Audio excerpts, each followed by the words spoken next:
शुभ सकाल पिला माने आजिकार वर्चुअल लाइव क्लास रे मु कृष्णचंद्र पटेल भारप्राप्त प्रधान शिक्षक सरकारी उच्च प्राथमिक विद्यालय अमसरंगा सदर ब्लॉक सुंदरगढ़ तुम मानकु अभिनंदन जनाउछि। खुशीर कथा पिला माने अति अल्प दिन भितरे तुमर समाप्ति सूचक मूल्यांकन 2 आरंभ हेबाकु जाउछि। आशा करुछि समस्ते सफलतार सहित उत्तीर्ण हेब, किंतु एथिपाई तुम मानकु चापमुक्त रही विभिन्न प्रकारर प्रश्नगुड़िकर अभ्यास कार्य करबाकु पड़िबो। एथिपाई आज आमे तुम अष्टम श्रेणीर साहित्य विषय रे एक प्रश्नपत्र उपरे आलोचना करिबा। चलो वर्तमान आमे स्मार्ट बोर्ड निकट को जीवा। तामाने तुम प्रश्नपत्र रे एही परि भाबरे अनुच्छेदटी आसीबो एवं सेही अनुच्छेदटी को नै हमर प्रश्न आसीबो।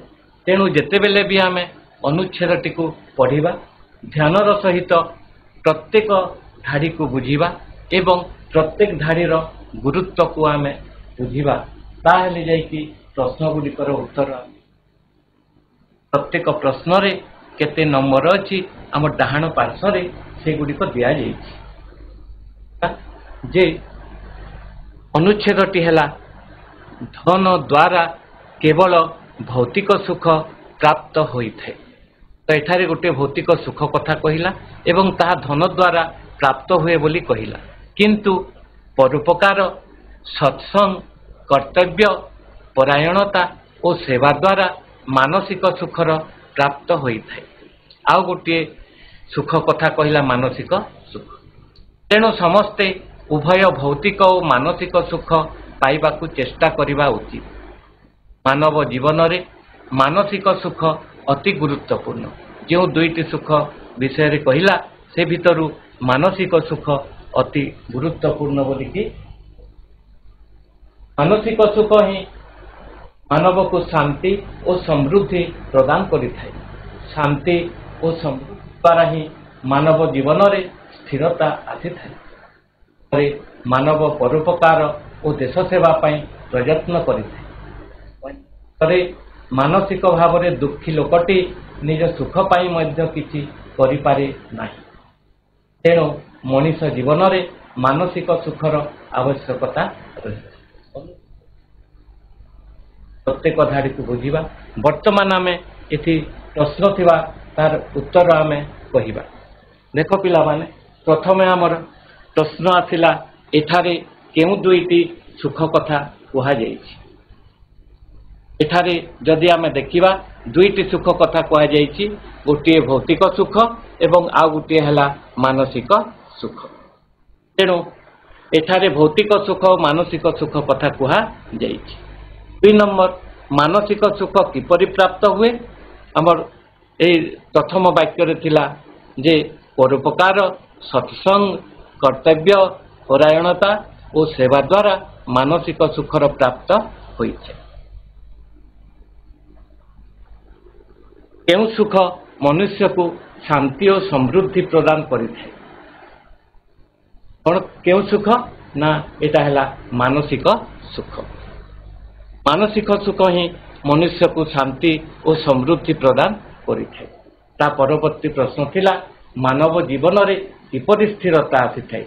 अनुच्छेद रु आमे पढ़िकी जानि पारिले जे मानव जीवन रे जे शांति और समृद्धि द्वारा ही स्थिरता आसीଥାଏ। तो प्रश्न केउ सुख मनीष पाई अति आवश्यक। जदि आमे भौतिक सुख और मानसिक सुख भितर देखिबा ताहेले आम पाई निश्चित भाव रे मानसिक सुख ही मनीष पाई अति आवश्यक। तो एहीपरि भाव रे जदि आमे अनुच्छेदटी को भल भाव रे अर्थ बुझी पढ़िथिबा ताहेले एही प्रश्नर उत्तर गुडी को आमे सहज रे देई पारिबा। 3 नंबर केतेबेले आमर बेले बेले पद्यांश टिके मध्य देई ताकू भल भाव रे बुझी सेथिरु दिया जाइतिबा प्रश्न गुडीकर उत्तर मध्य करिबाकू आमको सूचना दिया जाई थाए।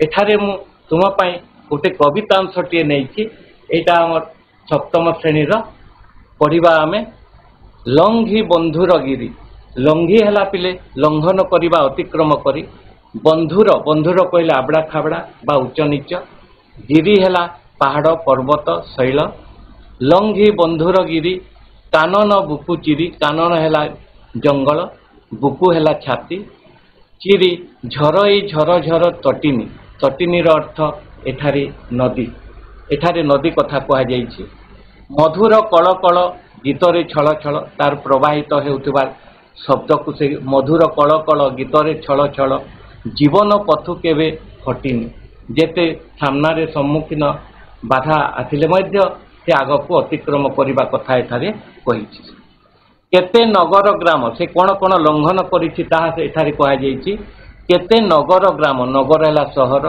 ग्राम घन बनानी श्याम है सबुज घन घंच जंगल हरित खेत सबुज खेत आ प्रांतर है पड़िया सबुज पड़िया ए सबु से अतिक्रम करिछि सुदूर पथभ्रमी जाए से अतिक्रमी न होई श्रमे तिले कातर जहाँ सम्मुखरे आसी से नगर ग्राम घंच अरण्य हरित खेत कांतर सबु से अतिक्रम करी आग को बढ़ी चली तार परिश्रम से तिले हेले भी कातर बा भय करी नहीं यह आम बुझुचु कातर अर्थ है भय कहिला दिने नदी शुण गो महोदधि दिन नदी यही कथा तार मनर कष्ट कथा कही शुण गो महोदधि महोदधि अर्थ है एठारे सागर समुद्र सिंधु अर्णव ए सब है महोदधि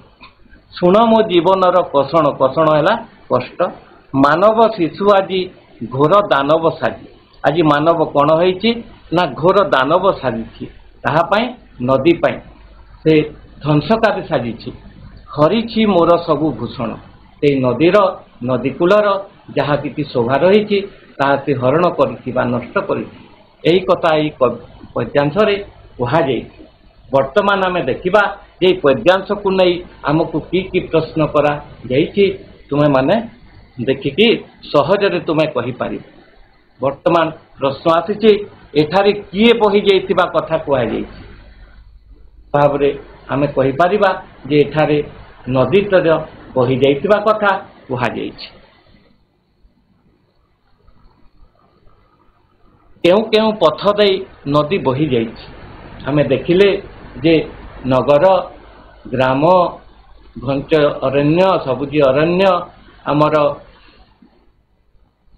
ग्राम पथ प्रांतर सबुज खेत देकी नदीटी बही जाइछि एई कथा मध्य आमे पद्यांशरु जानि परिबा एठारे कातर शब्दर अर्थ कौन कातर शब्दटी आसिला पद्यांशरे एवं एही कातर शब्दर अर्थ थिला भय से भयहीन होइकी आगकू प्रवाहित होई चली एठारे कातर शब्दर अर्थ है भय नदी काहाकू निजर मन कथा कही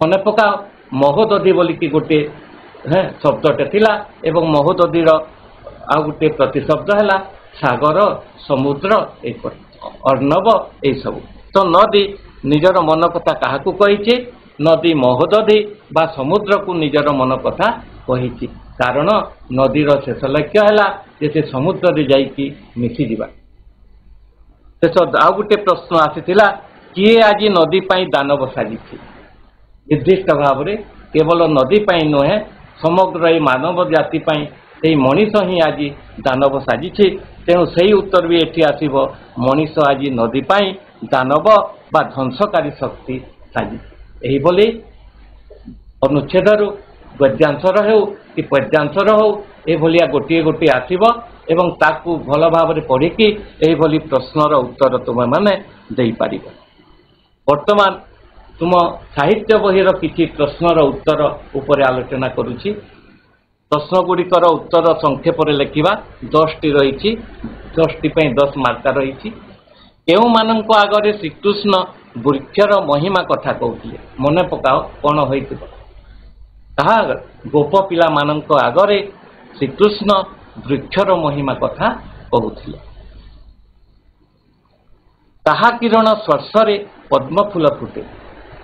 ମନେ ପକାଅ, ନବୀନ ସୂର୍ଯ୍ୟ କିରଣ ସ୍ପର୍ଶରେ ପଦ୍ମଫୁଲ ଫୁଟିଥାଏ। ଭାରତଙ୍କୁ ପ୍ରବୋଧନା ଦେବା ପାଇଁ ରାମ କ'ଣ କରିଥିଲେ? ଭରତଙ୍କୁ ପ୍ରବୋଧନା ଦେବା ପାଇଁ ବା ତାଙ୍କର ଭାତୃସ୍ନେହର ଗରିମା ରଖିବା ପାଇଁ କ'ଣ କରିଥିଲେ ନା ତାଙ୍କ ପାଦୁକାଟିକୁ ଭରତଙ୍କୁ ପ୍ରଦାନ କରିଥିଲେ। ଭରତଙ୍କୁ ପ୍ରବୋଧନା ଦେବା ପାଇଁ ରାମ ନିଜର ପାଦୁକା ତାଙ୍କୁ ଅର୍ପଣ କରିଥିଲେ ଏବଂ ନିଜେ ବଣରେ ଖାଲି ପାଦରେ ବିଚରଣ କରିଥିଲେ। ଜାତୀୟ ପତାକାକୁ ଜାତିର ଅମୂଲ୍ୟ ସମ୍ପଦ ବୋଲି କୁହାଯିବାର କାରଣ କ'ଣ? ଜାତୀୟ ପତାକା ହେଉଛି କୌଣସି ଦେଶର ବା ଆମ ଦେଶର ଉତ୍ଥାନ ପତନର ଏକ ମୂକସାକ୍ଷୀ। ସେହି ଜାତୀୟ ପତାକା ହେଉଛି ଦେଶପ୍ରେମର ଆମର ଏକ ମୁଖ୍ୟ ଉତ୍ସ। ସେହି ଜାତୀୟ ପତାକା ତଳେ ଶହ ଶହ ବୀର ନିଜର ଜୀବନକୁ ବଳି ଦେଇ ଆମ ଦେଶ ପାଇଁ ସ୍ୱାଧୀନତା ଆଣିଛନ୍ତି। ତେଣୁ ଜାତୀୟ ପତାକାକୁ ଆମେ ଜାତିର ଅମୂଲ୍ୟ ସମ୍ପଦ ବୋଲି କହିପାରିବା। ଅରୁନ୍ଧତୀ କାହାକୁ ଲକ୍ଷ୍ୟ କରି ଆତତାୟୀ ବୋଲି ପ୍ରଶ୍ନ କରିଛନ୍ତି? ଏହି ପ୍ରଶ୍ନର ଉତ୍ତର ଆସିବ ଯେ ଅରୁନ୍ଧତୀ ବିଶ୍ୱାମିତ୍ରଙ୍କୁ ଲକ୍ଷ୍ୟ କରି ଆତତାୟୀ ବୋଲି କହିଥିଲେ। ଆଉ ଗୋଟିଏ ପ୍ରଶ୍ନ, ସୁଦୁରିଆନା କିଏ? ସୁଦର୍ଶନ ପ୍ରହରାଜ, ଯିଏକି ଜଣେ ପରୋପକାରୀ ବ୍ୟକ୍ତି ଥିଲେ। ଲେଖକ ତାଙ୍କୁ ସ୍ନେହରେ ସୁଦୁରିଆନା ବୋଲି କହୁଥିଲେ। କେଉଁ ଭାବନାଟି ପୁରାଣ ଯୁଗରେ ଗୁରୁକୁଳ ଶିକ୍ଷାର ପ୍ରାଣ ସ୍ୱରୂପ ଥିଲା? ଗୁରୁକୁଳରେ ଗୁରୁଙ୍କୁ ନମଣିବନର ଗୁରୁ ଯେ ସାକ୍ଷାତ ଈଶ୍ୱର, ଏହି ଭାବନାଟି ଗୁରୁକୁଳ ଶିକ୍ଷାର ପ୍ରାଣ ସ୍ୱରୂପ ଥିଲା। କେଉଁ ସ୍ଥାନରେ ଗାନ୍ଧିଜୀ ଲବଣ ଆଇନ ଅମାନ୍ୟ କରିଥିଲେ? ଦାଣ୍ଡି ନାମକ ଏକ ସ୍ଥାନରେ ଗାନ୍ଧିଜୀ ଲବଣ ଆଇନ ଅମାନ୍ୟ କରିଥିଲେ। ବୈଜ୍ଞାନିକ ମନୋବୃତ୍ତିର ପ୍ରଧାନ ଅନ୍ତରାୟ କ'ଣ? ଆସକ୍ତି ଭାବନା। ଆସକ୍ତି ଭାବନା ହିଁ ବୈଜ୍ଞାନିକ ମନୋବୃତ୍ତିର ପ୍ରଧାନ ଅନ୍ତରାୟ। ବ୍ରାହ୍ମଣ କ୍ଷୁଦ ଦାନାଟିଏ କାହିଁକି ପାଇଲେ ନାହିଁ? ରାଜ୍ୟରେ ଅକାଳ ମରୁଡ଼ିର କରାଳ ଛାୟା ପଡ଼ିଥିବାରୁ ବ୍ରାହ୍ମଣ କ୍ଷୁଦ ଦାନାଟିଏ ମଧ୍ୟ ପାଇପାରିଲେ ନାହିଁ। ଏଭଳିଆ ବିଭିନ୍ନ ପାଠରୁ ଏହିଭଳି ସଂକ୍ଷିପ୍ତ ପ୍ରଶ୍ନ ଉତ୍ତର ଗୁଡ଼ିକ ସଂଗ୍ରହ କରି ପଢ଼ିବ। ସମସ୍ତ ପାଠଟିକୁ ଭଲ ଭାବରେ ପଢ଼ିବ। ବର୍ତ୍ତମାନ ଦେଖିବା ଯେ ଆମର ଏଇ ସାହିତ୍ୟରେ ଆମର ସରଳାର୍ଥ ଅଛି। କବିତାରୁ ଗୋଟିଏ ଏବଂ ଗଦ୍ୟାଂଶରୁ ଗୋଟିଏ ଆମର ସରଳାର୍ଥ ଆସେ। ସରଳାର୍ଥକୁ ଆମେ କିଭଳି ଶୈଳୀରେ ଲେଖିବା ତାକୁ ଆମେ ବର୍ତ୍ତମାନ ଦେଖିବା। ମୁଁ ଗୋଟିଏ ଉଦାହରଣ ନେଇଛି। ସୁପ୍ତ ସିଂହ ମୁଖେ ନ ପଶେ ଆହାର, ଶ୍ରମେ ପିପେଲିକା ପୁରାଏ ଭଣ୍ଡାର। କିଭଳି ଭାବରେ ଆମେ ସରଳାର୍ଥଟିକୁ ସୁନ୍ଦର ଭାବରେ ଲେଖିପାରିବା ବର୍ତ୍ତମାନ ଆମେ ଦେଖିବା। ଆମେ ପ୍ରଥମ ଅନୁଚ୍ଛେଦରେ କବିତାଟି କେଉଁ କବିତାରୁ ଆସିଛି ଏବଂ କବି ଆମର ସମାଜକୁ ଏହି ପଦ ମାଧ୍ୟମରେ କି ବାର୍ତ୍ତା ଦେବାକୁ ଚାହୁଁଛନ୍ତି ତାକୁ ଆମେ ଗୁରୁତ୍ୱ ଦେଇ ଲେଖିଥାଉ। ପରବର୍ତ୍ତୀ ଅନୁଚ୍ଛେଦରେ ଆମେ ଏହି କବିତାଂଶଟିକୁ ଭଲ ଭାବରେ ବୁଝାଇକି ଲେଖିଥାଉ। ତ ଆମେ ବର୍ତ୍ତମାନ ଏଟାକୁ ଦେଖିବା ଯେ କିଭଳି ଭାବରେ ଆମେ ଲେଖିପାରିବା। କବିତାଂଶଟି ସ୍ୱଭାବ କବି ଗଙ୍ଗାଧର ମେହେରଙ୍କ ଲିଖିତ ଉଦ୍ବୋଧନ କବିତାରୁ ପରିଶ୍ରମକୁ ଆସିଛି। ପରିଶ୍ରମକୁ ଜୀବମାନଙ୍କର ଏକ ଅମୂଲ୍ୟ ରତ୍ନ ଭାବରେ ପ୍ରତିପାଦନ କରିବା ପାଇଁ କବି ସିଂହ ଓ ପିମ୍ପୁଡ଼ି ଜୀବନ ମାଧ୍ୟମରେ ଉଦାହରଣ ସୃଷ୍ଟି କରିଛନ୍ତି। ବା ପିମ୍ପୁଡ଼ି ସୃଷ୍ଟିର ଏକ କ୍ଷୁଦ୍ର ଜୀବ। ପରିଶ୍ରମ କରି ପେଟ ପୂରାଇ ଖାଇବା ସହିତ ବଳକା ଖାଦ୍ୟକୁ ଭବିଷ୍ୟତ ପାଇଁ ସଞ୍ଚୟ କରି ରଖେ। ପକ୍ଷରେ ପଶୁରାଜ ସିଂହ ଅତ୍ୟନ୍ତ ଶକ୍ତିଶାଳୀ ହେଲେ ମଧ୍ୟ ଯଦି ସେ ପରିଶ୍ରମ ନ କରି ଆଲସ୍ୟରେ ଶୋଇ ରହେ ତାହେଲେ ତାକୁ ଉପବାସରେ ରହିବାକୁ ପଡ଼ିବ। ତା ମୁହଁରେ ଆପେ ଆପେ କେତେବେଳେ ବି ଖାଦ୍ୟ ପଶିଯିବ ନାହିଁ। ତେଣୁ ଯଥାର୍ଥରେ କବି ପରିଶ୍ରମକୁ ଗୁରୁତ୍ୱ ଦେଇଛନ୍ତି। ତାଙ୍କ ରଚିତ ଆଉ ଗୋଟିଏ କବିତା ପରିଶ୍ରମରେ ସେ ଲେଖିଛନ୍ତି, ଅଳସ ଲୋକର ପାଶକୁ ନ ପଶଇ ସମ୍ପଦ, ମଧୁ ଆସି ମୁଖେ ନ ପଶେ ଶୋଇଥିଲେ ଷଟପଦ। ଷଟପଦ କହିଲେ ଭ୍ରମର। ଭ୍ରମର ଯଦି ଫୁଲରୁ ଫୁଲକୁ ନ ଉଡ଼ିବ, ପରିଶ୍ରମ ନ କରିବ, ତାହେଲେ ତା ମୁଖକୁ ଆପେ ଆପେ କେତେବେଳେ ବି ଫୁଲ ରସ ବା ମଧୁ ଆସିପାରିବ ନାହିଁ। ଠିକ୍ ସେଭଳି ଆଲସ୍ୟ ଲୋକର ପାଖକୁ କେତେବେଳେ ବି ସମ୍ପଦ ଆସି ନ ଥାଏ ଯଦି ସେ ପରିଶ୍ରମ ନ କରେ। এই କଥାକୁ ସେ ସୁନ୍ଦର ଭାବରେ ତାଙ୍କର ପରିଶ୍ରମ କବିତାରେ ଲେଖିଛନ୍ତି। ଆଉ ଜଣେ କବିଙ୍କର ଗୋଟିଏ ଉଦାହରଣ ଦେବି। ଭକ୍ତ କବି ମଧୁସୂଦନ ରାଓ ତାଙ୍କର ଲିଖିତ ଶ୍ରୀରତ୍ନ କବିତାରେ ସେହି ପରିଶ୍ରମକୁ ଏକ ମଣିଷର ରତ୍ନ ବୋଲି ବିଚାର କରି ଲେଖିଛନ୍ତି, ଆଳସ୍ୟ ବୁଦ୍ଧିବଳ କ୍ଷୟ ଉଦ୍ୟମେ ସର୍ବକାର୍ଯ୍ୟ ଜୟ। ଯଦି ଆମେ ଆଲସ୍ୟ କରିବା, ଅଳସୁଆ ହେବା, ଆମର ବୁଦ୍ଧିବଳ କ୍ଷୟ ହେବ ଏବଂ ଅନ୍ୟ ଅର୍ଥରେ ଯଦି ଆମେ ଉଦ୍ୟମ କରିବା, ପରିଶ୍ରମ କରିବା, ନିଶ୍ଚିତ ଭାବରେ ସମସ୍ତ କାର୍ଯ୍ୟରେ ଆମେ ଜୟ ହୋଇପାରିବା।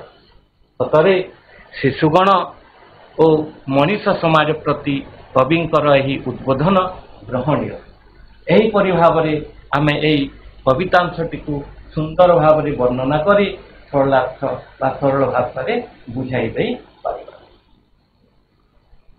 ଆଉ ଗୋଟିଏ ଗଦ୍ୟାଂଶରୁ ମୁଁ ନେଇଛି, ଆରେ ନିର୍ବୋଧ ଏ କଣରେ ଆଚ୍ଛା ବୁଝିବୁ। ଭାବରେ ତୁମର ମନେ ପଡ଼ିଯାଇଥିବ ଯେ ଏହି ଗଦ୍ୟାଂଶଟି କେଉଁ ପାଠରୁ ଆମେ ଆଣିଛୁ। ବର୍ତ୍ତମାନ ଦେଖିବା ଏହାକୁ ଆମେ କିଭଳି ଭାବରେ ସରଳ ଭାଷାରେ ବୁଝାଇ ଦେଇପାରିବା।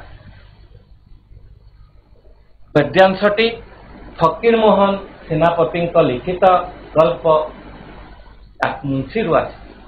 ଏଠାରେ ଗାଳ୍ପିକ ହରିସିଂଙ୍କ ଚରିତ୍ର ମାଧ୍ୟମରେ ସାଧାରଣ ମଣିଷ ସୁଖରେ କିଭଳି ଧର୍ମ କର୍ମ ଭୁଲିଯାଆନ୍ତି ତାହାକୁ ସେ ଶୁଖାଇବେ। ମନେ ପକାଅ, ହରିସିଂ ଜଣେ ପୁତ୍ର ସ୍ନେହୀ ପିତା। ପୁତ୍ରର ଜନ୍ମ ବେଳରୁ ତାଙ୍କର ଗୋଟିଏ ଉଚ୍ଚ ଆଶା ଥିଲା ଯେ ସେ ଗୋପାଳକୁ ଯେମିତି ହଉ ପୋଷ୍ଟମାଷ୍ଟର ହେବେ। ସେଥିପାଇଁ ନିଜେ କଷ୍ଟରେ ଚଲି ଗୋପାଳକୁ ମାଇନର ପଢ଼ାଇଲେ। ମାଇନର ଆଗକାଳରେ ସପ୍ତମ ଶ୍ରେଣୀକୁ ମାଇନର କୁହାଯାଉଛି। ଉପରିସ୍ଥ ହାକିମକୁ ନିବେଦନ କରି ଗାଁ ପୋଷ୍ଟ ଅଫିସରେ ସବ୍ ପୋଷ୍ଟମାଷ୍ଟର ପଦରେ ନିଯୁକ୍ତି କରେ। ତାପରେ ପୁତ୍ରର ଖାଇବା ପିନ୍ଧିବା ଆଦି ଚିନ୍ତାରେ ଦିନ ରାତି ବୁଡ଼ି ରହିଲେ। ହରିନାମ ସହିତ ଧର୍ମକର୍ମ ଭୁଲିଗଲେ। ହରିସିଂଙ୍କ ଅତିଶୟ ପୁତ୍ର ସ୍ନେହରେ ବିଧାତା ହରିସିଂ ଉପରେ ଯେମିତି ରାଗିଲେ। ଗାଳ୍ପିକଙ୍କ ଉଦ୍ବୋଧ ହୋଇଛି ଯେ ସେ ପୁତ୍ର ସ୍ନେହରେ ପଡ଼ି ନିଶ୍ଚିତ ଭାବରେ ତାଙ୍କର ଧର୍ମକର୍ମ କଥା ଭୁଲି ଯାଇଛନ୍ତି। ବାସ୍ତବରେ ବର୍ତ୍ତମାନର ବସ୍ତୁବାଦୀ ମଣିଷମାନେ ହରିସିଂ ପରି ଏହିଭଳି ଅନେକ ସ୍ନେହରେ ବା ପରିବାରଙ୍କର ସନ୍ତାନ ସନ୍ତତିଙ୍କ ପ୍ରେମରେ ଅତ୍ୟଧିକ ସ୍ନେହରେ ପଡ଼ି ନିଜର ଧର୍ମକର୍ମ ଭୁଲି ଯାଇଛନ୍ତି। ଗାଳ୍ପିକଙ୍କ ସମାଜ ପାଇଁ ଏକ ଚେତାବନୀ କହିଲେ। ଏହିଭଳି ଭାବରେ ଆମେ କୌଣସି ସରଳାର୍ଥକୁ ସୁନ୍ଦର ଭାଷାରେ ବୁଝାଇ ଦେଇପାରିବା। ଆଉ ସବୁବେଳେ ଜାଣିବା ଯେ ପ୍ରତ୍ୟେକ ସରଳାର୍ଥ ହେଉ, ପ୍ରତ୍ୟେକ ପାଠ ହେଉ, ପ୍ରତ୍ୟେକ କବିତାଂଶ ହେଉ, ସେଠାରେ ସମାଜ ପାଇଁ ଲେଖକଙ୍କର କବିଙ୍କର କିଛି ନା କିଛି ବାର୍ତ୍ତା ରହିଥାଏ ଏବଂ ତାକୁ ଆମେ ଏହି ସରଳାର୍ଥରେ ପ୍ରତିପାଦନ କରିବା ଯେ ସେ ସମାଜକୁ କ'ଣ କହିବା ପାଇଁ ଚାହୁଁଛୁ। ବର୍ତ୍ତମାନ ଆମେ ଦେଖିବା ଗୋଟିଏ ରଚନା। ତୁମ ସାହିତ୍ୟରେ ଗୋଟିଏ ପ୍ରସଙ୍ଗ ଉପରେ ରଚନାଟିଏ ଲେଖିବା ପାଇଁ ମଧ୍ୟ ନିଶ୍ଚିତ ଭାବେ ଆମେ ଗୋଟିଏ ରଚନା ସ୍ୱାସ୍ଥ୍ୟ ହିଁ ସମ୍ପଦ ଉପରେ ଦେଖିବା। ସର୍ବପ୍ରଥମେ ଆମେ ଯେକୌଣସି ରଚନା ହେଉ ତା ଉପରେ ଉପକ୍ରମରେ କିଛି କ'ଣ ଲେଖିବା ନା ସେ ବିଷୟର ଗୁରୁତ୍ୱକୁ ନେଇ ଆମେ ଉପକ୍ରମଟିକୁ ଆରମ୍ଭ କରିବା। ମନୁଷ୍ୟ ଜୀବନ ହେଉଛି ଭଗବାନଙ୍କର ଶ୍ରେଷ୍ଠ ଅବଦାନ। ମଣିଷର ସ୍ଥିତିକୁ ସୁଦୃଢ଼ କରିବା ପାଇଁ ଯାହା ସବୁ ଆବଶ୍ୟକ ସେ ସବୁ ମଧ୍ୟରେ ସ୍ୱାସ୍ଥ୍ୟ ହେଉଛି ଅମୂଲ୍ୟ ସମ୍ପଦ। ମହାକବି କାଳିଦାସଙ୍କ ଭାଷାରେ ଶରୀରମ୍ ଆଦ୍ୟମ୍ ଖଳୁ ଧର୍ମ ସାଧନମ୍। ଏହାର ଅର୍ଥ ପ୍ରଥମେ ଶରୀରର ସୁସ୍ଥତା, ତାପରେ ଧର୍ମ କର୍ମ ସାଧନ। ଶରୀରର ପ୍ରତିଟି ମଣିଷର ପ୍ରାଥମିକ କର୍ତ୍ତବ୍ୟ। ସୁସ୍ଥ ଶରୀରରେ ହିଁ ସୁସ୍ଥ ମନଟିଏ ରହିପାରେ, ଯାହା ପ୍ରତିକ୍ଷଣେ ଶରୀରକୁ ସତେଜ ଓ କର୍ମ ପ୍ରବଣ କରିଥାଏ। ତାଦ୍ୱାରା ଜୀବନ ହୁଏ ଚଳଚଞ୍ଚଳ ଓ ରୋଗମୁକ୍ତ। ତେଣୁ ହେଲ୍ଥ ୱେଲ୍ଥ। ଏହା ଥିଲା ଏହା ପାଇଁ ଉପକ୍ରମ। ତାପରେ ଦେଖିବା ବର୍ଣ୍ଣନା। ଏତେ ଆମ ସ୍ୱାସ୍ଥ୍ୟକୁ ନେଇ ଆମେ ବର୍ଣ୍ଣନା କରିବା। ଏ ସ୍ୱାସ୍ଥ୍ୟ ଯଦି ଆମ ପାଇଁ ଏତେ ଗୁରୁତ୍ୱପୂର୍ଣ୍ଣ, ଆମେ କିଭଳି ଭାବରେ ଉତ୍ତମ ସ୍ୱାସ୍ଥ୍ୟ ପାଇପାରିବା। ଖାଦ୍ୟ, ବସ୍ତ୍ର, ବାସଗୃହ ପରି ଉତ୍ତମ ସ୍ୱାସ୍ଥ୍ୟ ମଧ୍ୟ ଆମ ଜୀବନର ଏକ ମୌଳିକ ଆବଶ୍ୟକତା। ଉତ୍ତମ ସ୍ୱାସ୍ଥ୍ୟ କୌଣସି ଦୋକାନରେ ମିଳେ ନାହିଁ ଯେ ଆମେ କିଣି ନେଇ ଆସିଯିବା। ଏଥିପାଇଁ ଆମକୁ କେତେକ ନୀତି ନିୟମ ମାନିବାକୁ ପଡ଼ିବ। ଏହି ନୀତି ନିୟମମାନଙ୍କ ଭିତରେ ମୁଁ କେତେ ଗୁଡ଼ିଏ ଦେଖିଛି, ଧ୍ୟାନ ଦେଇକି ଦେଖୁଥିବ। ପ୍ରଥମେ ହେଲା ସମୟାନୁବର୍ତ୍ତିତା ଓ ଶୃଙ୍ଖଳିତ। ଶୃଙ୍ଖଳିତ ଭାବରେ ସମୟ ଅନୁସାରେ ଦୈନନ୍ଦିନର କର୍ତ୍ତବ୍ୟ କରିବା ସହିତ ଯୋଗ, ବ୍ୟାୟାମ, ବିଶ୍ରାମ ଓ ଭୋଜନ ଗ୍ରହଣ କରିବା। 2 ନମ୍ବର ହେଲା ଉତ୍ତମ ଖାଦ୍ୟାଭ୍ୟାସ। ଖାଦ୍ୟ ଥାଳିର ଦ୍ରବ୍ୟ କେବଳ ସ୍ୱାଦ ଓ ଉପଭୋଗ ପାଇଁ ନୁହେଁ, ଏହା ଆମ ଶରୀରରେ ଜୀବନ ସଞ୍ଚାରିତ କରିଥାଏ। ତେଣୁ ଅର୍ଦ୍ଧପାକ, ଥଣ୍ଡା ପାନୀୟ, ଅଧିକ ତେଲ ମସଲା ଯୁକ୍ତ ଖାଦ୍ୟ, ବାସି ଖାଦ୍ୟ, ନିଶାଦ୍ରବ୍ୟ, ଫାଷ୍ଟଫୁଡ୍ ଖାଦ୍ୟ ପ୍ରତି ଆକର୍ଷିତ ନ ହୋଇ ତଟକା ଫଳମୂଳ, ସୁଷମ ଖାଦ୍ୟ ଗ୍ରହଣ କରିବା ଆବଶ୍ୟକ। ବିଶୁଦ୍ଧ ଜଳ ପିଇବା ଆବଶ୍ୟକ। 3 ନମ୍ବର ହେଲା ଶାରୀରିକ ପରିଶ୍ରମ। ପ୍ରତିଦିନ ନିଶ୍ଚିତ ଭାବେ କୌଣସି କାର୍ଯ୍ୟ ବା ଖେଳକୁଦ ମାଧ୍ୟମରେ ଶାରୀରିକ ପରିଶ୍ରମ କରି ଶରୀରରୁ ଝାଳ ନିର୍ଗତ କରିବା। 4ର୍ଥ ହେଲା ଉତ୍ତମ ପରିବେଶ। ଉତ୍ତମ ସ୍ୱାସ୍ଥ୍ୟ ପାଇଁ ଏକ ସ୍ୱାସ୍ଥ୍ୟକର ପରିବେଶଟିଏ ମଧ୍ୟ ଆବଶ୍ୟକ। ସୁସ୍ଥ ପରିବେଶରୁ ହିଁ ଆମେ ସୁସ୍ଥ ଅମ୍ଳଜାନ, ବିଶୁଦ୍ଧ ପାଣି, ବିଶୁଦ୍ଧ ଖାଦ୍ୟ ଓ ଉତ୍ତମ ଜଳବାୟୁ ପାଇଥାଉ। ପରିବେଶକୁ ପ୍ରଦୂଷିତ କରୁଥିବା କାରକ ଗୁଡ଼ିକ ପ୍ରତି ସଚେତନ ହେବାକୁ ପଡ଼ିବ। ସ୍ୱାସ୍ଥ୍ୟ ପ୍ରତି ଅବହେଳା କଲେ ଏହାର କୁପରିଣାମ ଆମକୁ ଭୋଗିବାକୁ ପଡ଼ିବ। ରୁଗ୍ଣତା ଓ ସ୍ୱାସ୍ଥ୍ୟହାନି ଯୋଗୁଁ କଷ୍ଟ ଉପାର୍ଜିତ ସମସ୍ତ ଧନ ଡାକ୍ତରଖାନାରେ ଖର୍ଚ୍ଚ ହୋଇଯାଏ। ବ୍ୟକ୍ତିଗତ ଜୀବନ ଯନ୍ତ୍ରଣାପୂର୍ଣ୍ଣ ହେବା ସହିତ ପାରିବାରିକ ଜୀବନ କଷ୍ଟମୟ ହୋଇପଡ଼େ। କର୍ମକ୍ଷେତ୍ରରେ ନିନ୍ଦିତ ଓ ଅପମାନିତ ହେବାକୁ ପଡ଼େ। ଏହା ସହିତ କର୍ମ କୁଶଳତା ମଧ୍ୟ କମିଯାଏ। ଆମେ ଆଉ ଗୋଟିଏ ଲେଖିବା ଶେଷ କଥା। ସ୍ୱାସ୍ଥ୍ୟବାନ ବ୍ୟକ୍ତି ହିଁ ଦେଶ ଓ ମନକୁ ସୁସ୍ଥ ରଖି ଠିକ୍ ଭାବେ କର୍ମ ସମ୍ପାଦନ କରିଥାଏ। ନିୟମିତ ଯୋଗ ଓ ବ୍ୟାୟାମ ଦ୍ୱାରା କ୍ରୀଡ଼ା କ୍ଷେତ୍ରରେ ମଧ୍ୟ ସୁନାମ ଅର୍ଜନ କରିଥାଏ। ରୋଗମୁକ୍ତ ରହି ଦୀର୍ଘାୟୁ ହୋଇଥାଏ। ସମାଜରେ ଅନ୍ୟମାନଙ୍କର ସହଯୋଗ କରିଥାଏ। ନିଜ ଅଙ୍ଗ ପ୍ରତ୍ୟଙ୍ଗକୁ ସକ୍ରିୟ ଓ ସତେଜ ରଖି ଆତ୍ମତୃପ୍ତି ଲାଭ କରିଥାଏ। ତେଣୁ ସମସ୍ତ ସମ୍ପଦ ଠାରୁ ସ୍ୱାସ୍ଥ୍ୟ ହିଁ ଶ୍ରେଷ୍ଠ ସମ୍ପଦ ଅଟେ ବୋଲି ଆମେ ଗୋଟିଏ ପଦ ନେଇ ମୁଁ ଏହି ରଚନାଟିକୁ ସମାପ୍ତ କରିଛି।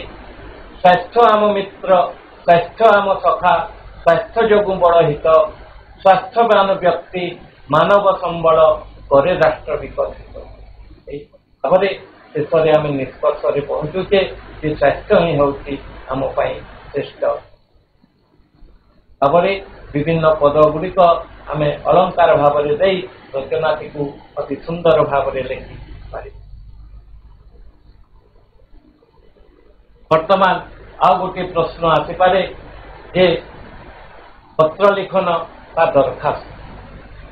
ତୁମେ ଅନେକ ଥର ପୂର୍ବରୁ ପ୍ରଧାନ ଶିକ୍ଷକଙ୍କୁ ଛୁଟି ପାଇଁ ଦରଖାସ୍ତ ଲେଖିଥିବ। ତା ଉପରେ ମୁଁ ଆଜି ଯାଉନାହିଁ। ଆଜି ମୁଁ ତୁମମାନଙ୍କ ପାଇଁ ଗୋଟିଏ ପତ୍ର ଲିଖନ ରଖିଛି। ତୁମ ବିଦ୍ୟାଳୟରେ ବାର୍ଷିକ ଉତ୍ସବ କିପରି ପାଳନ କଲ से विषय सांग निकट को एक पत्र लेख निश्चित भाव में प्राय समस्त विद्यालय ए वर्ष वार्षिक उत्सव पालन करते तेणु ताकू नहीं आम ये पत्र लिखन लिखा सांग निकट को वर्तमान यार कौशल किभली भाव में आम लिखिपर टे ध्यान देवा जो स्थान तुम चिठी लिखुच से स्थान नाम डाहाण पार्श्व शीर्ष लिख ता तले तारीख टी लिख तापरे जेते बेले तुम निज सांग निकट को लिखुच लिखिले प्रिय सांग श्रुति मोर अभिनंदन ग्रहण करने संगे संगे मौसा मौसी को भूमिष्ठ नाम जनईदेव मौसा मौसी हेले श्रुतिंकर बापा माँ निर्दिष्ट भाव में आमर गुरुजन होइथिबारु आमे तांकु भूमिष्ठ प्रणाम बोली लिखिबा। गत काली तुम चिठीटी पाई बहुत खुशी हेली मु एठारे भलरे अछि आशा करे सपरिवार तुमे मध्य भलरे थिबो भाव में भल कथा आमे ताकु वर्तमान वार्षिक उत्सव किभली भाव में आमे विद्यालय अनुष्ठित कले ता उपरे आमे आलोचना करी गत 5/3/2025 तारीख दिन आंभ विद्यालय रे किपरि आकर्षणीय भाव में वार्षिक उत्सव पालन कलु से विषय रे वर्णना करी लिखुछि। सर्वप्रथम समस्त गुरुजी वृंद छात्र छात्री और विद्यालय परिचालना कमिटी आलोचना क्रमे वार्षिक उत्सव दिन कार्यक्रम और अतिथि स्थिर करा जायथिला। मुख्य अतिथि सहित अन्य अतिथि भद्र व्यक्ति कमिटीर सभ्य सभ्या पाख विद्यालय मानकु निमंत्रण करा जायथिला। विद्यालय फाटक रे एक सुंदर तोरण और वार्षिक उत्सव पाई एक आकर्षणीय मंच प्रस्तुत करा जायथिला।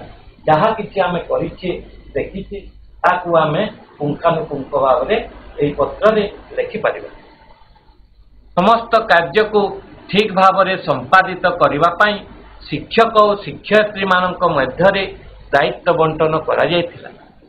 वार्षिक उत्सव दिन प्रधान शिक्षक मंच परिचालना करने सहित विद्यालय वार्षिक विवरणी पाठ करथिले। अतिथि मानक ठारू अनेक नीति शिक्षा तथा परामर्शमूलक वक्तव्य सुनिबाकु मिलिला। तुमको पाई श्रृंखला समयानुवर्ती और परिश्रम अति जरूरी बोली मु से दिन हृदयंगम कली। वार्षिक क्रीडार कृति अंशग्रहणकारी को मंचरे पुरस्कार प्रदान करागला। एथिरे मु मध्य पुरस्कृत होइथिली।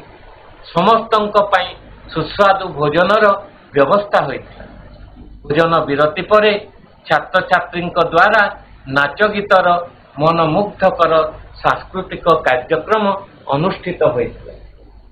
ए वर्षर वार्षिक उत्सव सबुदिन पाई समस्तंकर मन रहिबो कारण विद्यालयर समस्त छात्र छात्री एथिरे अंशग्रहण करिवार सुयोग पाई। आउ विशेष किछि नहीं आम वार्षिक उत्सव विषय रे निजर मतामत दई माध्यम लिखि जणाई आम वार्षिक वार्षिक उत्सव उपरे आमर विवरणीटा को आम एठे लिखिले। जेते बेले आमर लेखा शेष होउची आमे डाहाण पट साइड रे आमे लिखबा कोन लिखिबा ना इति तुमर प्रिय सांग और निजर नाटा लिखिबा। तापरे कोन करबा जेते बेले यह गोटे पत्र आमे चिठी माध्यम ता निकट को पठाउचो निश्चित भाव में डाकघर दे ता निकट को पहुंचो। तेणु तार ठिकनाटी को आमे ठीक भाव में लिखिबा। आमे एठारे कोन करबा ठिकना पाख को जीवा। ठिकना रे आमे दुई जनकर हमर ठिकना लिखिबा। बाम पटे प्रेरक अर्थ निजर नाम एवं क्यों विद्यालय बा क्यों स्थान तुमे से चिठीटी लिखिच ताहा लिखिबो एवं डाहाण पार्श्व ग्राहक ग्राहक अर्थ जहाँ निकट को आम पठाऊँ चिठीटा ग्राहक लेखि जहाँ निकट को आम पठेले जदि प्रिय सांग श्रुति लेखिले से श्रुतिर आमर ठिकानाटी को आम एठारे लिखा ग्राहक बक्स तिमयी मेहेर ग्राम पोस्ट मसनिकानी जिला सुंदरगढ़ तापर पिन नंबर देवाटा को भूलवा ना हुए एटारे आम फोन नंबर टी को दे पारिबा एभली भाव में आम प्रेरक एवं ग्राहकंकर पूर्ण ठिकानाटी को आम ए उभय बॉक्स रे लिखिदे एतिकिरे आमर पत्र लिखनटा शेष हो वर्तमान आउ किछि हमें व्याकरण पटक जीवा जे आम जेते बेले भाषा उपरे साहित्य उपरे प्रश्न आसुची सेठारे किछि व्याकरणगत प्रश्न मध्य हमको आसे एथिपाई हमको मध्य स्वतंत्र भाव में हमको अभ्यास करने को पड़िबो व्याकरण रे मध्य अनेक गुड़िए जिनिस रही मु किछिटा उदाहरण रूप में तुम मान सम्मुख में रखुची एभलिया निर्देशानुसार प्रत्येक प्रश्नर उत्तर लेख एठारे जेतिकी भी प्रश्न रही सबु गुड़िक स्वतंत्र तेणु प्रत्येक प्रश्नर निर्देश को प्रथम देखिबो जे कौन करने को से कही जेमिति कहला विदेशी विपरीत शब्द अनेक शब्दर विपरीत शब्द तो ये विपरीत शब्द पाई तुम्हें अनेक गुड़िए शब्दर शब्द पाई प्रस्तुत होइथिबो जे निर्दिष्ट भाव में गोटे विपरीत शब्द आसीबो तेणु एठारे मु नैछि विदेशी विदेशी विपरीत शब्द कौन हो पाए विदेशी है देश बाहर विदेशी तो निज देश भीतरटा को आम कहूँ स्वदेशी कौन कहूँ स्वदेशी कहूँ तो यही भाव में तुम्हें अनेक गुड़िए विपरीत शब्द पाई प्रस्तुत हो रहिबो 2 नंबर है स्वदेशी ठीक अच्छे वर्तमान मो सांगे प्रश्नर उत्तर देवारे सहयोग करिवो 2 नंबर प्रश्न अन्य अर्थ प्रकाश पाउथिबा शब्द चारिपटे गोल बुलाओ मु चारिटी शब्द नहीं अर्णव रत्नाकर और दिनकर मैंने कह तो क्यों शब्दर अर्थटा अलग अन्य अर्थ प्रकाश करुच्ची तीनोटी गोटे शब्द गोटे अर्थ बुझाउथिबा शब्द किंतु गोटेटा अलग क्योंटा अलग अर्णव क्यों शब्दर अर्थटा अन्य तीनिटा ठारू अलग एटा सिंधु उत्तर है हाँ सिंधु नाई एठारे जो चारिटी शब्द रही सिंधु अर्णव और रत्नाकर ये तीनोटी शब्दर अर्थ है समुद्र सिंधु कहले भी समुद्र अर्णव कहले भी समुद्र और रत्नाकर कहले भी समुद्र तेणु स्वतंत्र बा अन्य अर्थ प्रकाश पाउथिबा शब्दटी है एठारे दिनकर दिनकर अर्थ है सूर्य ये दिन हेबारे साहाय्य करती जी उदय हेले दिन हुए से सूर्य को ही दिनकर कहुए बुझीगला करे आसिबा निर्भुल शब्द चारिपटे गोल बुलाओ जदि आमे पढ़ुचे आमे चारिटा शब्दटी को या भी चिरंजीवी चिरंजीवी चिरंजीवी चिरंजीवी यही भाव में आमे शब्द उच्चारण समान होउछि किंतु तीनोटी शब्दर भूल रही एवं गोटे शब्द निर्भुल रही क्यों शब्दटी निर्भुल कहीदे तो क्यों शब्दटी निर्भुल दीर्घई जरे दीर्घई बरे दीर्घई हाँ वेरी गुड तो ये 3 नंबर रे जो रही चिरंजीवी यही शब्द निर्भुल लेखा होई तो यही भलिया भाव में भी प्रश्न आसीबो जे सेही एका शब्द किंतु किछि मात्रा एपट सेपट करके से लिखिथिबो तुमको निर्भुल शब्दटी को चिन्हट करने को पड़िबो ए भलिया भी प्रश्न आसीबो वर्तमान देखिबा संधि विच्छेद भी आसे एठारे मु गुटे शब्द नहीं स्वेच्छा ताकू संधि विच्छेद कले कौन हेबो स्वयोग इच्छा स्वयोग इच्छा वेरी गुड स्वयोग ଇଚ୍ଛା ସ୍ୱେଚ୍ଛା ହେଲା ଏଇଭଳିଆ ଭାବରେ ଅନେକ ଗୁଡ଼ିଏ ସନ୍ଧି ବିଚ୍ଛେଦ ଗୁଡ଼ିକର ମଧ୍ୟ ଅଭ୍ୟାସ କାର୍ଯ୍ୟ କରିବ ଏଥିପାଇଁ ମଧ୍ୟ ପ୍ରସ୍ତୁତ ହେବ। ତଳ ଶବ୍ଦରୁ ନାମ ଧାତୁ କ୍ରିୟା ଗଠନ କର। ଗୋଟିଏ ଶବ୍ଦ ଦେଇଛି ଫଳ ଫଳକୁ ନେଇ ନାମ ଧାତୁ କ୍ରିୟା କଲେ କ'ଣ ହେବ ଫଳର ନାମ ଧାତୁ କ୍ରିୟା ଫଲେ ହଁ ଠିକ କହୁଛ ଫଳର କ'ଣ ହେବ ଅତି ସହଜ ଅଭ୍ୟାସ ଦେଖିବ ଅନେକ ଗୁଡ଼ିଏ ଫଳର ହେବ ଫଳେଇବା ବା ଫଳାଇବା ବା ଫଳାଇବା ହେଲା ତ ମୁଣ୍ଡର ମୁଣ୍ଡେଇବା ଏଭଳିଆ ଅନେକ ଗୁଡ଼ିଏ ଶବ୍ଦର ନାମ ଧାତୁ କ୍ରିୟା ରହିଛି ଅତି ସହଜ ସେଗୁଡ଼ିକ ମଧ୍ୟ ଅଭ୍ୟାସ କରିବ ହେଲା ନାମ ଧାତୁ କ୍ରିୟାର ଏ ମଧ୍ୟରୁ ବି ଏଥିରୁ ମଧ୍ୟ ଗୋଟିଏ ପ୍ରଶ୍ନ ଆସିବ। ତାପରେ ଆଉ ଗୋଟିଏ ପ୍ରଶ୍ନ ଆସେ ଏକ ଶବ୍ଦରେ ପ୍ରକାଶ କର। ଗୋଟିଏ ଶବ୍ଦରେ ପ୍ରକାଶ କରିବା ଏଭଳିଆ ମୁଁ ନେଇଛି ଯାହାକୁ ଛେଦନ କରି ହେବ ନାହିଁ ନିଚ୍ଛେଦ ନିଚ୍ଛେଦ ଅବିଚ୍ଛେଦ୍ୟ ନିଚ୍ଛେଦ ଅଚ୍ଛେଦ୍ୟ ହଁ ଠିକ କହିଲ କ'ଣ ହେଲା ଅଚ୍ଛେଦ୍ୟ କ'ଣ ହେବ ଅଚ୍ଛେଦ୍ୟ ହେଲା ଯାହା ଦେଖି ହୁଏ ନାହିଁ ଅଦୃଶ୍ୟ ନାଇଁ ଏଭଳିଆ ବି ଏକ ଶବ୍ଦରେ ପ୍ରକାଶ କରର ବି ଗୋଟିଏ ପ୍ରଶ୍ନ ଆସିବ। ଏଥିପାଇଁ ମଧ୍ୟ ଅନେକ ଗୁଡ଼ିଏ ଉଦାହରଣ ରହିଛି ସେଗୁଡ଼ିକ ଉପରେ ଅଭ୍ୟାସ କରିବ ଦେଖିବ। ସୃଜନ ଶବ୍ଦରେ ୟ ପ୍ରତ୍ୟୟ ଲାଗିଲେ ନୂଆ ଶବ୍ଦଟି କ'ଣ ହେବ ସୃଜନ ଯୋଗ ୟ ଶବ୍ଦରେ ବିଭିନ୍ନ ପ୍ରତ୍ୟୟ ଲାଗିକି ନୂଆ ଶବ୍ଦ ତିଆରି ହୁଏ ତ ଏଠାରେ ସୃଜନ ଯୋଗ ୟ ପ୍ରତ୍ୟୟ ଯଦି ଲାଗିଲା ସୃଜନରେ କି ନୂଆ ଶବ୍ଦ ତିଆରି ହେବ ସୌଜନ୍ୟ ଭେରି ଗୁଡ୍ ସୌଜନ୍ୟ ତ ଏ ଉପରେ ମଧ୍ୟ ଗୋଟିଏ ପ୍ରଶ୍ନ ବ୍ୟାକରଣରେ ଆସିବ। ଏଥିପାଇଁ ମଧ୍ୟ ପାଠ୍ୟପୁସ୍ତକରେ ଥିବା ବିଭିନ୍ନ ପ୍ରତ୍ୟୟଯୁକ୍ତ ପ୍ରଶ୍ନ ଗୁଡ଼ିକର ଦେଖିବ ଉତ୍ତର ଗୁଡ଼ିକ ଦେଖିବ। ପାଠ୍ୟପୁସ୍ତକ ଶବ୍ଦକୁ ବାକ୍ୟରେ ବ୍ୟବହାର କର।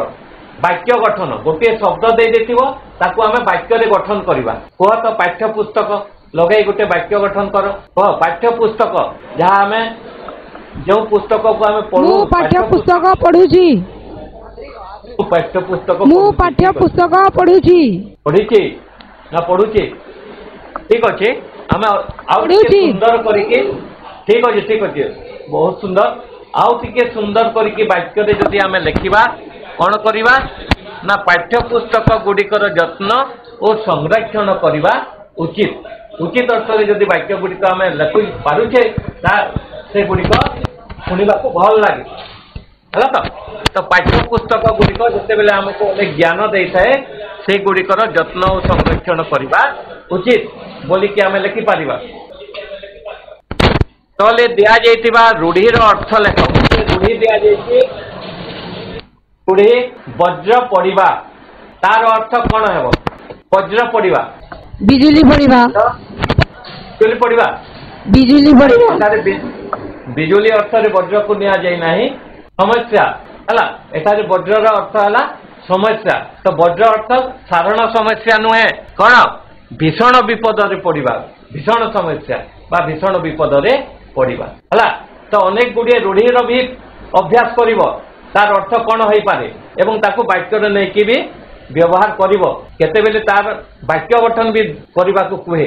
ଆଉ ଗୋଟେ ହେଲା ବାକ୍ୟରେ ଥିବା ଯୁଗ୍ମ ଶବ୍ଦ ଚାରିପଟେ ଗୋଲ ବୁଲାଅ। ଗୋଟେ ବାକ୍ୟ ଲେଖା ହେଇଛି ଆପଦ ବିପଦ ସମୟରେ ଅନ୍ୟକୁ ସହଯୋଗ କରିବା ମଣିଷର ମହନୀୟତା ଗୁଣକୁ ବୁଝାଏ। ଏହି ବାକ୍ୟରେ ଥିବା ଯୁଗ୍ମ ଶବ୍ଦ ଚାରିପଟେ ଗୋଲ ବୁଲାଅ। ଦେଖ এই ବାକ୍ୟରେ କେଉଁଟି ଏକ ଯୁଗ୍ମ ଶବ୍ଦ ପରି ତୁମକୁ ଲାଗୁଛି ଦୁଇଟି ଶବ୍ଦ ଯୁଗ୍ମ ଶବ୍ଦ ଭେରି ଗୁଡ୍ ଆପଦ ବିପଦ ତ ତା ଚାରିପଟେ ଆମେ ଗୋଲ ଦେବା। ଠିକ ଅଛି ଧନ୍ୟବାଦ ଛାତ୍ରଛାତ୍ରୀ ମାନେ ଏହିଭଳି ଭାବରେ ତୁମେ ଏ ବର୍ଷର ସମାପ୍ତି ସୂଚକ ଆକଳନ ପାଇଁ ଅଭ୍ୟାସ କର ଏବଂ ଭଲ ଭାବରେ ପରୀକ୍ଷାରେ ଉତ୍ତୀର୍ଣ୍ଣ ହୁଅ।